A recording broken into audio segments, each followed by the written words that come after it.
membuang masa, saya menjemput pembicara ketiga kita, Profesor Saiful Atas, untuk menyampaikan presentasi.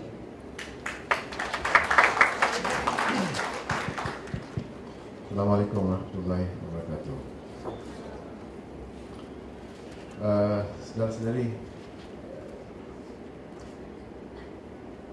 saya ingin mengambil perhatian tentang satu masalah, tentang satu soalan. Apakah ada hubungan di antara demokrasi dan kemajuan? Apakah demokrasi sebagai satu sistem politik perlu untuk kemajuan dalam bidang kehidupan kita di luar bidang politik, kemajuan sosial, kemajuan ekonomi, kemajuan budaya dan sebagainya, ya. Dan untuk membincang tentang itu, saya ingin mulai dengan dua nokta atau dua titik untuk perbincangan. Titik yang pertama berkaitan dengan hubungan antara demokrasi dan Islam.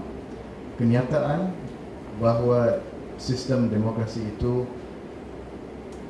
berasal dari Barat tidak bermakna bahawa tidak ada keselasian antara Islam dan demokrasi. Ya, itu sangat penting. Sebab kita dapat merujukkan kepada kemungkinan mengislamkan sistem demokrasi. Begitu juga dengan sistem ekonomi. Walaupun sistem kapitalisme tidak berasal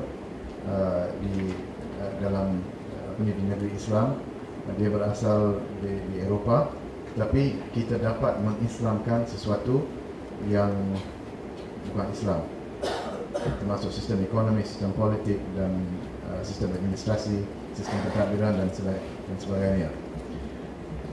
Dan ini berkaitan dengan satu perkara yang lain, bahawa Islam tidak menentukan, seperti yang saya katakan semalam, Islam tidak menentukan sistem politik.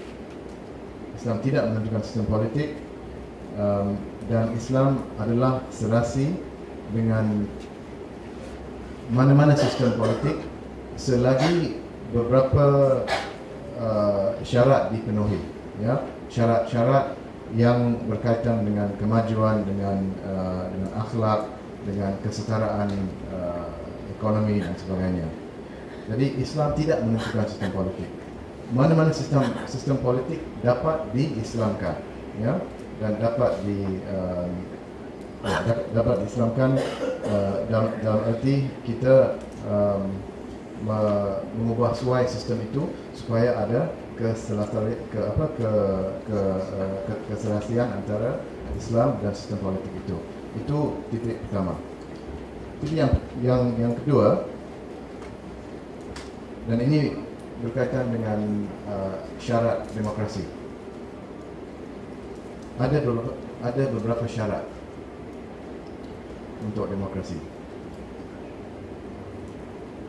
Syarat ini merujuk kepada syarat yang harus dipenuhi supaya satu sistem politik itu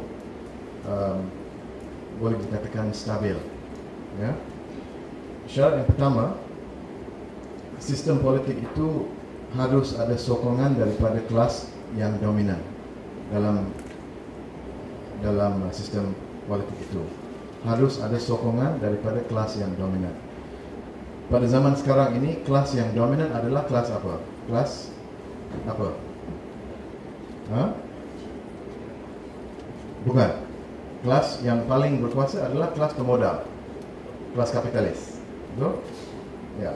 Jadi sistem itu akan menjadi stabil jika ada sokongan yang kuat daripada kelas pemodal itu. Itu syarat yang pertama. Syarat yang kedua,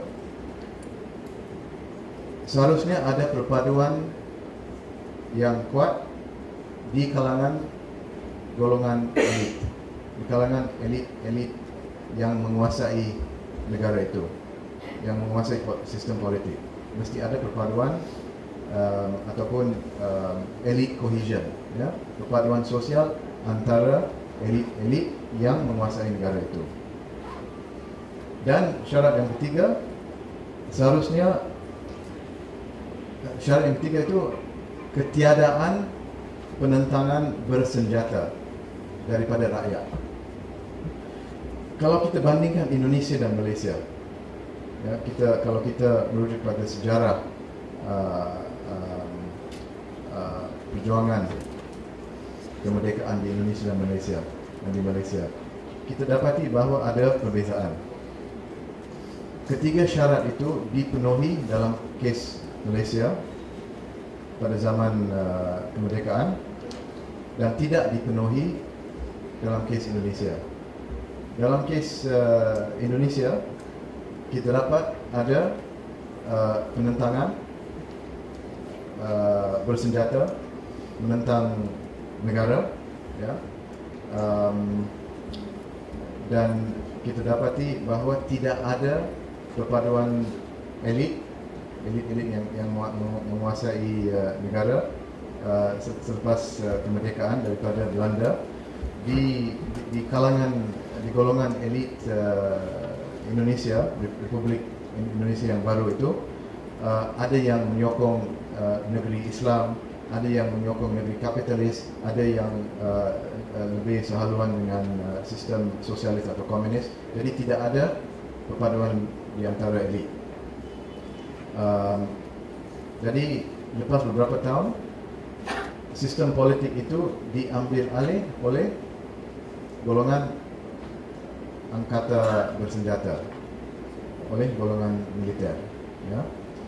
Dan selain daripada itu, golongan militer itu menganggap peranan politik mereka sebagai satu hak politik, sebab mereka lah yang memperjuangkan kemerdekaan Indonesia. Itu agak berbeza daripada keadaan di Malaysia, dalam mana tidak ada penentangan bersenjata daripada rakyat, ya, dan kita tidak mempunyai segolongan angkatan bersenjata yang kuat yang memperjuangkan kemerdekaan, sebab tidak ada revolusi menentang British di Malaysia dibandingkan dengan Indonesia di mana ada revolusi menentang Belanda, ya. Dan balik kepada syarat yang pertama, kelas dalam kes Malaysia, kelas pemodal memberi sokongan mereka pada sistem politik Westminster Parliamentary Democracy yang didirikan waktu kita merdeka. Sistem itu disokong oleh kelas pemodal kita yang kebetulan terdiri daripada orang Cina, ya. Itu berlainan dengan kes di Indonesia di mana kelas pemodal itu tidak memberi sokongan kepada sistem politik demokrasi Indonesia. Jadi ini merupakan tiga syarat untuk demokrasi yang stabil. Nah, kita dapati di Indonesia ketiga syarat itu dipenuhi selepas jatuhnya Soeharto pada tahun 98, ya. Pada waktu itu kelas pemodal Indonesia memang menyokong sistem demokrasi di Indonesia, dan logiknya adalah seperti berikut. Pihak yang berkuasa dalam mana-mana sistem politik yang demokratik tidak akan membenarkan keadaan dalam mana ada kemungkinan mereka kehilangan kuasa, iaitu mereka tidak akan membenarkan keadaan dalam mana mereka tidak mempunyai sokongan daripada kelas yang dominan. Dalam kes ini kelas pemodal yang dapat membiayai kegiatan politik mereka, yang dapat membiayai kegiatan negara, pentadbiran negara dan sebagainya, ya. Jadi sistem demokrasi itu berasaskan kepada kekuatan ekonomi. Dan kekuatan ekonomi itu berpunca daripada kekuatan kelas pemodal. Ada hubungan yang rapat antara kelas pemodal, kelas kapitalis dengan sistem demokrasi. Ya, itu harus dipahami.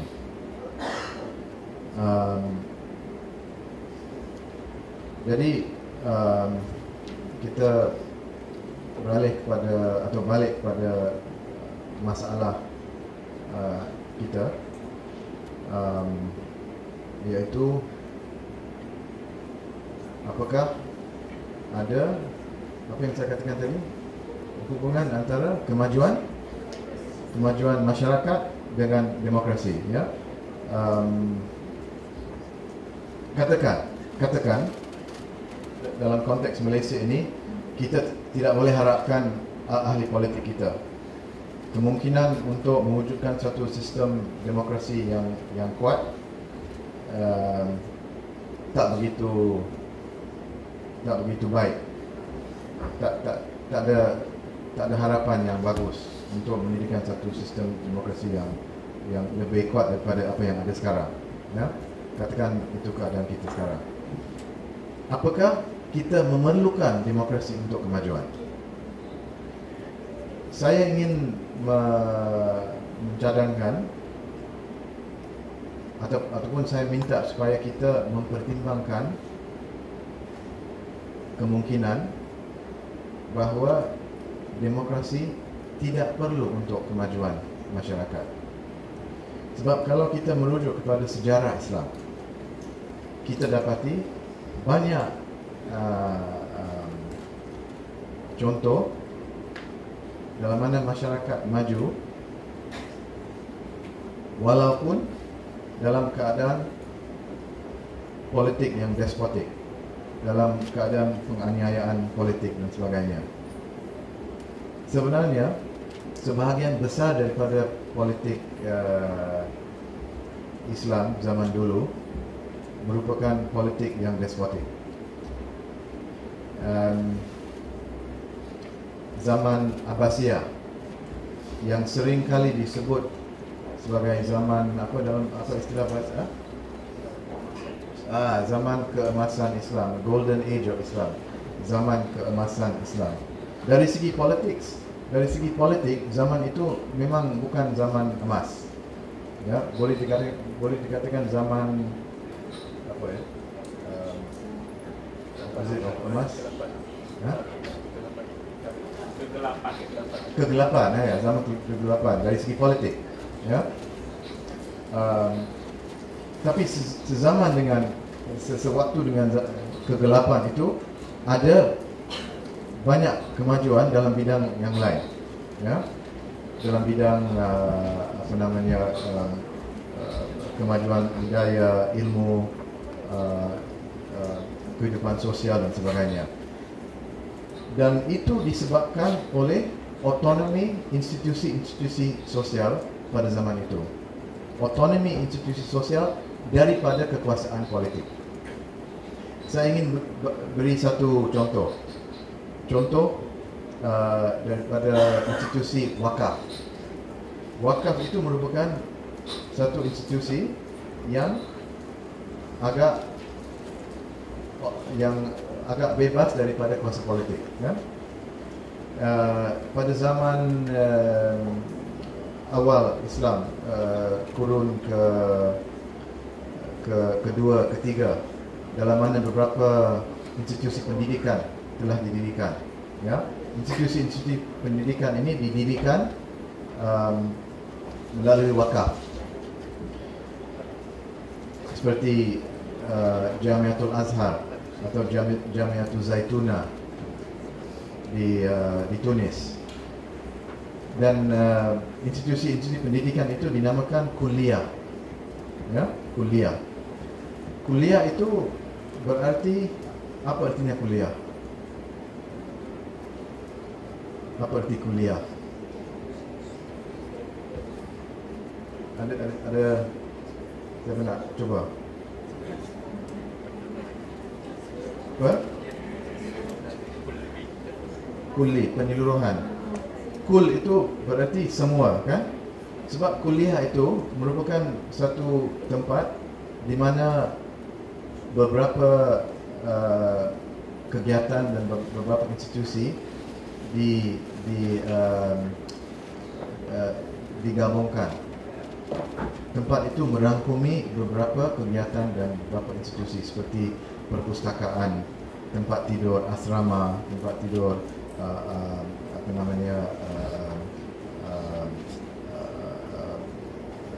pengajaran dan sebagainya, ya. Jadi tempat itu dinamakan kuliah dan diterjemahkan dalam bahasa Eropah sebagai apa?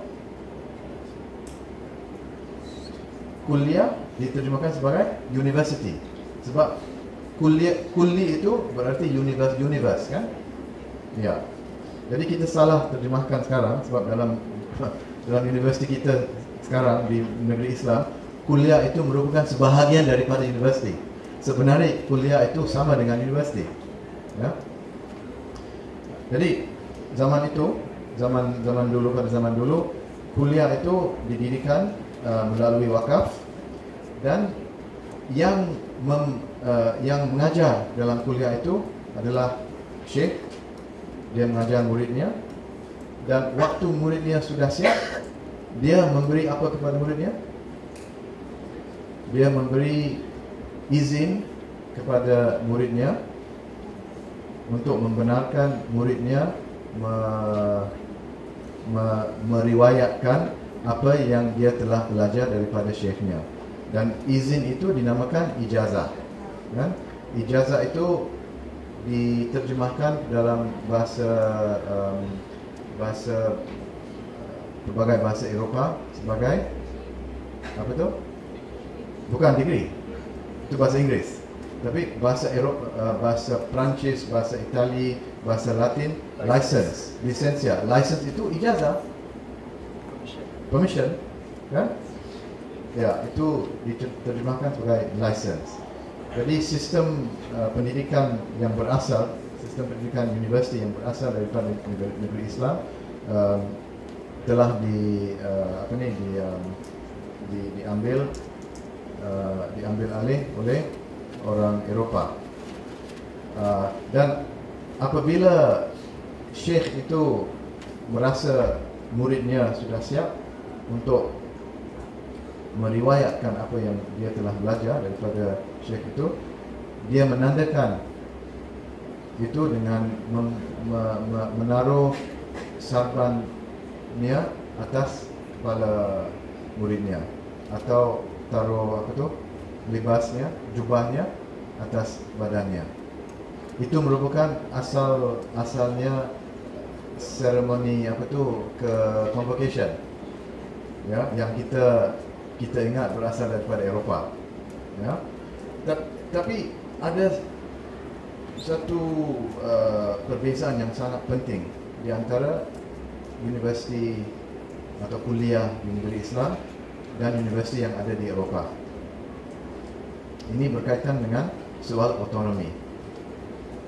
Di institusi pendidikan di universiti di Eropah pada zaman itu bukan sekarang, ya, pada sezaman dengan kuliah Islam zaman dulu, seperti Universiti Oxford atau Universiti Paris dan sebagainya. Di universiti Eropah zaman itu, yang memberi ijazah kepada murid adalah gereja. Gereja yang menguasai semuanya, segala institusi pendidikan dikuasai oleh gereja. Jadi yang memberi ijazah itu adalah gereja. Jadi bermakna gereja itu dapat yang menentukan kurikulum yang diajar di universiti itu adalah gereja. Gereja dapat mengatakan gereja yang boleh mengharamkan tulisan-tulisan tertentu, buku-buku tertentu. Jadi contohnya pada awal kurun ke-13 di Eropah, beberapa tulisan buku Aristotle diharamkan, tidak dibenarkan diajar di universiti-universiti di Eropah. Itu harus dibandingkan dengan keadaan di universiti Islam. Di negeri Islam, yang memberi ijazah itu adalah syekh itu. Sebab dalam Islam, dalam amalan orang Islam zaman itu, walaupun syekh itu mengajar dalam satu institusi, tapi pertama institusi itu bebas daripada kuasa politik. Yang kedua, syekh itu bebas daripada kuasa institusi itu. Sebab yang memberi ijazah itu bukan institusi, bukan otoriti keagamaan, bukan daulat, itu dinasti atau daulat atau negara, dan bukan institusi itu, tetapi syekhnya yang memberi ijazah itu. Jadi syekh itu atau gurunya, profesornya yang menentukan kurikulum.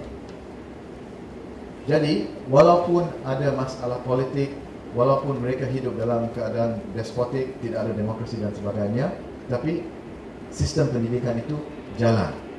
Dia jalan sebab mereka bebas daripada kuasa politik dan kuasa institusi yang institusi-institusi yang dikuasai oleh ahli politik atau negara. Jadi saya rasa bahawa kalau kita ingin mencapai satu taraf kemajuan dalam masyarakat kita, walaupun kita seharusnya menggalakkan perkembangan sistem politik kita ke arah menjadi lebih demokratik, pada waktu yang sama jangan kita mengabaikan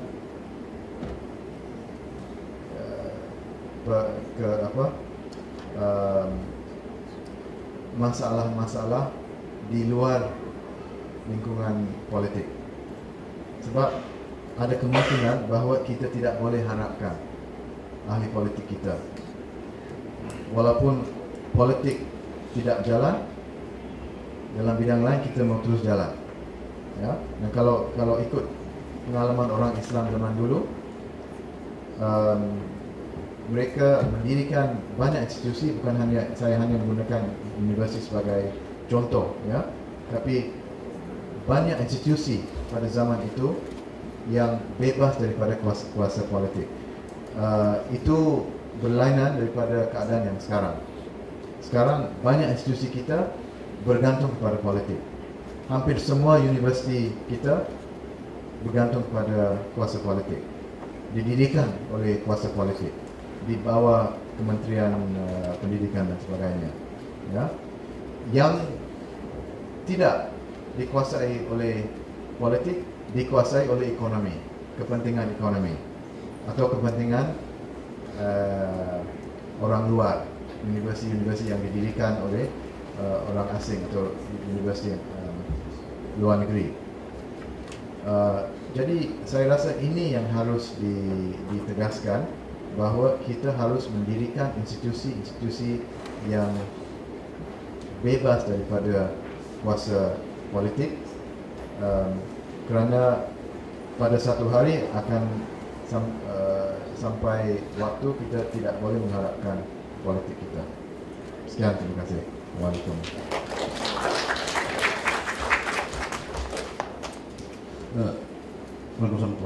Terima kasih kepada Profesor Syed Farid. Satu perkara yang juga harus kita berikan perhatian yang amat penting, yaitu apabila kepimpinan politik itu memang tidak boleh kita harapkan sama sekali, apakah dia akan menghambat proses kita untuk membawa kemajuan dalam kehidupan seharian kita dan untuk menjamin keadilan itu tertegak di kalangan kita semua.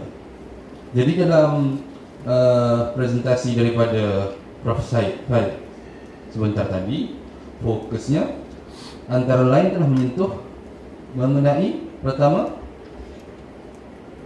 demokrasi daripada Barat tidak bermakna ia tidak serasi dengan Islam, kerana kita mempunyai kemampuan untuk mengislamkan sesuatu yang tidak Islam, itu yang bukan daripada Islam. Jadi ini merupakan satu perkara yang harus kita sedar. Apa perkara-perkara yang baik daripada Barat, boleh kita terima dan harus kita terima kerana ia sesuatu yang baik. Pada masa yang sama, perkara-perkara yang tidak baik harus kita jauh. Kemudian dia juga turut menekankan bahawa Islam tidak menetapkan sistem politik dan Islam serasi dengan mana-mana sistem selagi mana syarat-syarat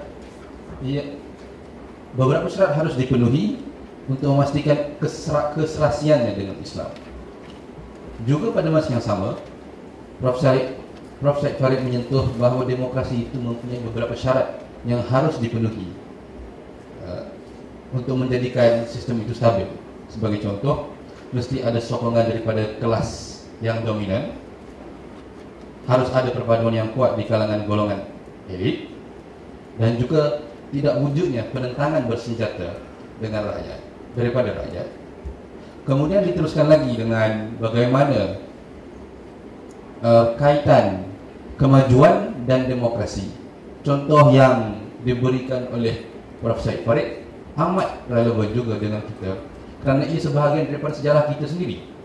Pemerintahan Islam pada zaman dahulu memang despotik dan pada masa yang sama tidak menghalang kita untuk mencapai kemajuan dan memberikan keadilan pada masyarakat pada masa itu dengan kondisinya wujudnya autonomi institusi-institusi masyarakat pada waktu tersebut. Jadi ini saya melihat adalah satu perkara yang amat penting untuk kita beri perhatian. Lebih-lebih lagi pada kelompok-kelompok masyarakat civil societies. Ini adalah satu wake up call untuk kita. Kita kena menjamin autonomi institusi-institusi kita supaya keadilan sosial dan kemajuan dapat dirasai bersama.